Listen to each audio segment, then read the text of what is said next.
Herkese merhaba. Hubo una época en la que Turquía sedujo a Europa, bueno, no solamente Turquía, todo Oriente, mucho antes de que las series turcas llegaran a nuestras vidas. Y de ese interés, de esa curiosidad y de esa atracción nació el orientalismo en el arte. Bueno, habrá que empezar sabiendo lo que es el orientalismo, ¿no? Pues básicamente es el estudio de las civilizaciones orientales, y esto abarca Próximo Oriente, Medio Oriente y también el Lejano Oriente. Digamos que es la manera en la que los académicos europeos tienen de explicar y describir el mundo de Oriente, supuestamente de manera objetiva, pero esto no siempre es así, y es muchísimo más evidente que no es así, digo, en el arte, en donde se puede apreciar una pequeña parte de realidad con una gran parte de fantasía y de imaginación.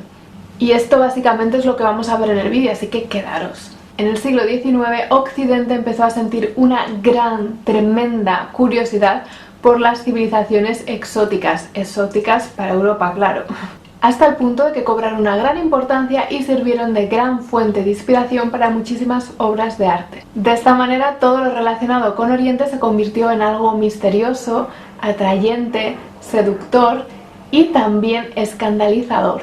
Vamos, que tenía todos los ingredientes para enganchar muchísimo. Y es así como los artistas europeos se dedicaron a pintar estos temas. Había nacido el orientalismo en el arte. En realidad el interés en esta zona del mundo no era nuevo, ya venía de tiempo atrás. Desde la Edad Media, gracias al comercio, los productos exóticos y lejanos ya estaban despertando gran interés. Además me diréis, y tendréis razón, que ya se podían encontrar representaciones de moros o turcos en el arte medieval, renacentista y barroco. Sin embargo, este interés se intensificó o se volvió a poner de moda, si queréis decirlo así, en el siglo XIX, principalmente tras la expedición militar de Napoleón en Egipto. Napoleón se llevó a un grupo de artistas para que fueran documentando todas las maravillas arqueológicas que se iban encontrando a su paso por Egipto, y la verdad es que funcionó. Artísticamente fue un éxito, militarmente ya no tanto. A la expedición militar en Egipto le siguió la de Argelia en 1830, la guerra de independencia griega entre 1821 y 1829, que desató una oleada de simpatía europea y a la que acudió Lord Byron, la apertura del canal de Suez en 1869, todo esto junto con la invención del ferrocarril y el barco de vapor hizo que Oriente se convirtiera en un lugar accesible para los europeos. Y la posibilidad de emprender viajes por estos territorios supuso un gran estímulo para los artistas europeos, que en muchas ocasiones acompañaban a misiones diplomáticas o científicas, hasta el punto de que en 1893 se creó la Sociedad de Pintores Orientalistas con Jean-Léon Gérôme a la cabeza. Imaginad la fascinación que esto podía suponer para Europa. Nos sigue fascinando hoy en día, y eso que estamos sometidos a todo tipo de estímulos visuales de última generación. Obviamente, en el siglo XIX, el universo del norte de África, de Grecia, de Turquía, de Oriente Próximo, tenía que ser tan atrayente y fascinante que hacía que la imaginación volara. Para el imaginario europeo, Oriente era un lugar en donde se vivían aventuras que no se podían vivir en Francia o en Inglaterra. Era un paraíso exótico lleno de misterio.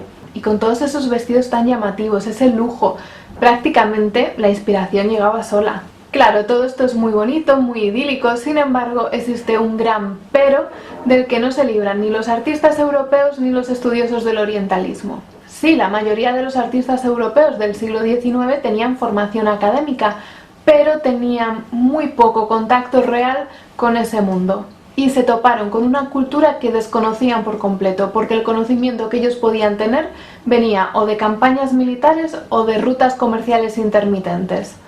En resumen, el orientalismo consistía en aquella época en explicar algo que no se conocía. Inevitablemente, Oriente es un mundo que se observa desde una perspectiva externa, desde una mentalidad totalmente diferente, y a menudo etiquetándolo como lo otro, lo diferente, lo distinto, por lo que es comprensible que se cometieran muchos errores a la hora de entender cómo funcionaba realmente Oriente.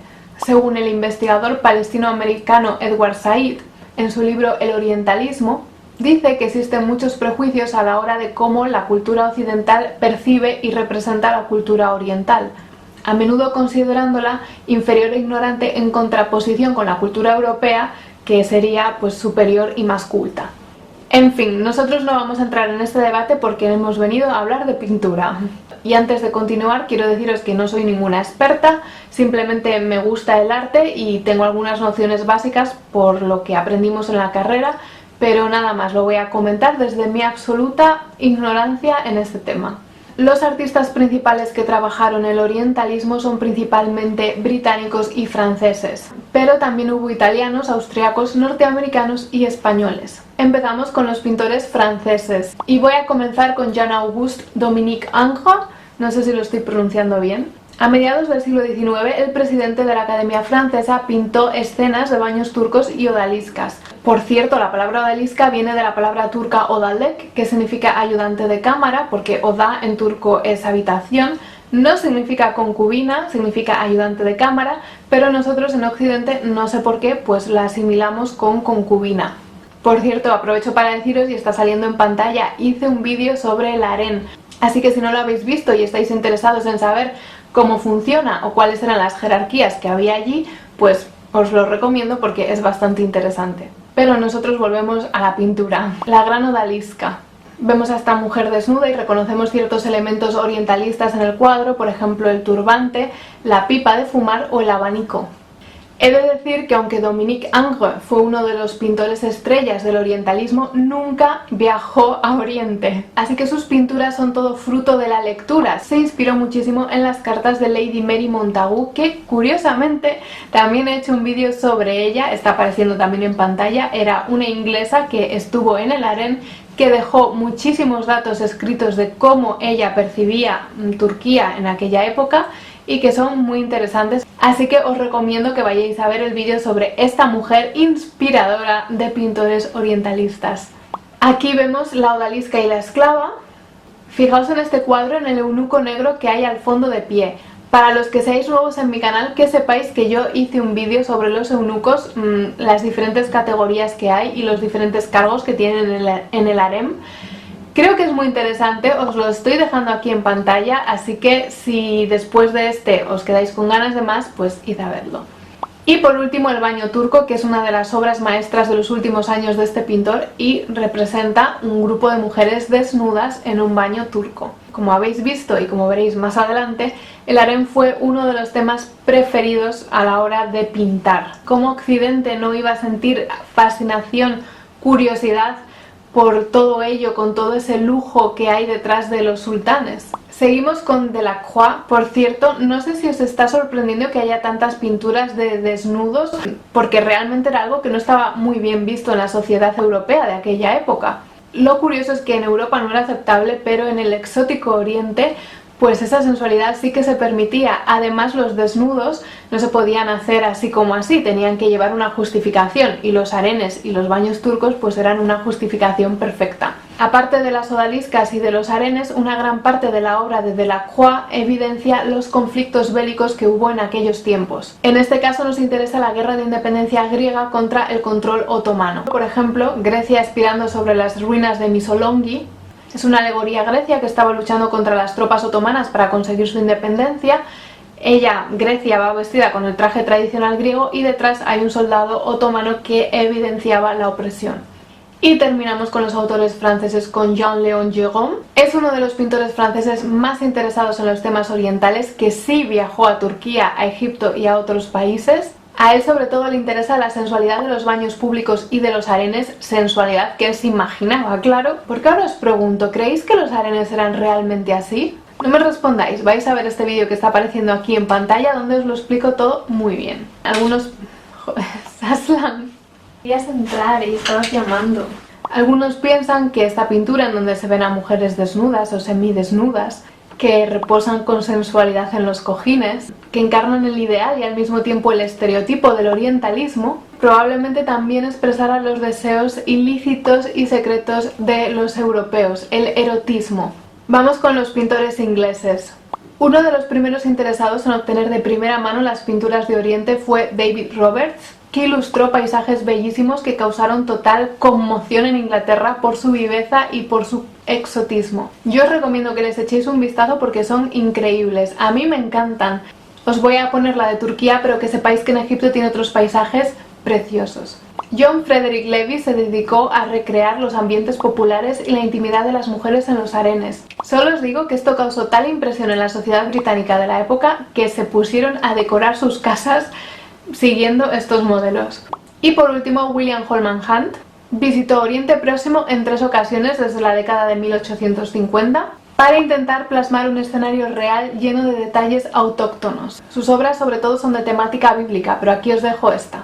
En la pintura italiana sobre todo destaca Giulio Rosati, por ejemplo con estas pinturas de inspección de una recién llegada al harén o la danza del harén. Y en España sobre todo tenemos a Mariano Fortuny, que principalmente se dedicó a pintar pinturas sobre Marruecos. A finales del siglo XIX la popularidad del orientalismo como movimiento artístico empezó a decaer, aunque los temas siguieron siendo influyentes hasta bien entrado el siglo XX e inspiraron a otros como Renoir o Matisse. Precisamente en el siglo XX los ballets triunfaban con escenografías basadas en el orientalismo y personajes históricos o de ficción como Cleopatra, Sherezade o Salomé. Por cierto, para los amantes de la fotografía también existe una fotografía orientalista. Fotógrafos pioneros se trasladaron a aquellas latitudes para documentar monumentos históricos o descubrimientos arqueológicos y otros simplemente con el deseo de captar en sus cámaras el exotismo de aquellos parajes.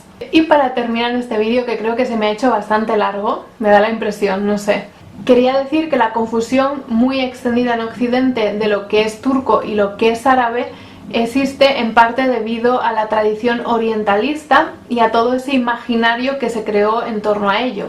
Porque al final el orientalismo habla de Oriente, Oriente como un concepto único, como un todo, pero sin embargo está abarcando a muchas culturas diferentes, muchos idiomas diferentes, muchas tierras diferentes, muchas religiones diferentes, que sin embargo los europeos lo catalogaron como una única cosa: orientalismo. Exótico, misterioso y peligroso. No sé qué pensáis vosotros. Ojalá que os haya parecido interesante y que os pongáis a investigar por vuestra cuenta y a ver pinturas, y si queréis compartirme cuál es vuestra obra favorita del orientalismo, pues muchísimo mejor. Si os habéis quedado con ganas de ver más vídeos de mi canal, no os preocupéis porque aquí os dejo algunas sugerencias que ya os he mencionado a lo largo del vídeo para que vayáis a verlas ahora. Y yo me despido con una frase del artículo de Yanko López que creo que es muy acertada. El orientalismo, más que solo de Oriente, habla de todos nosotros, los occidentales, de nuestras fantasías y de nuestros miedos, que finalmente nos hacen ser lo que somos.